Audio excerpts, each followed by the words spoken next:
You want to be making sure that a leaseholder's certificate has been served on the landlord, and that equally a landlord's certificate has been served explaining the situation in relation to building safety. In that scenario, as long as the right process is followed, and you'll need a lawyer that understands it to follow those processes, you have an element of protection should it later be discovered that works for the building are necessary in relation to the building safety. Not complete protection.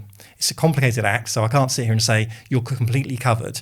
But one thing that really occurred to me is that in relation to building safety, some people, some builders, some developers, some housing associations have stood up and they've said, you know what? It should never be the responsibility of the people who have bought these properties living there to pay to fix issues that relate to building safety. And I'm not really here to sort of praise anyone, but I think you should take a sort of standing ovation for the point where Metropolitan Thames Valley stood up and said, you know what, if you've got a building safety issue, we fix it.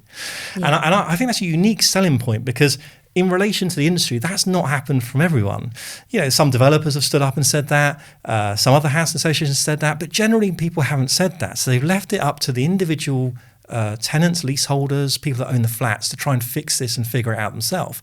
And I think that Metropolitan Thames Valley standing up saying we're going to sort any issues relating to building safety we will fix is a brilliant thing to say, and I think it's a massive selling point. It gives security to people buying, knowing that they can buy their property and they're not going to have an issue with safety.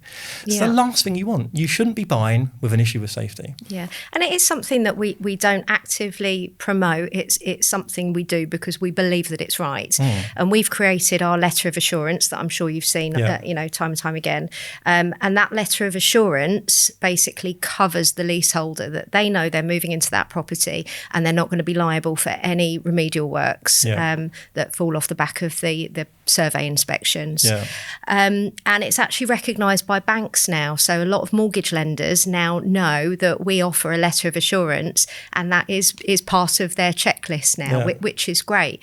And I do know that some providers aren't doing that, and it was actually speaking to some of the lawyers that we work with, where leaseholders, some leaseholders are actually given quite a significant bill to contribute towards remedial works.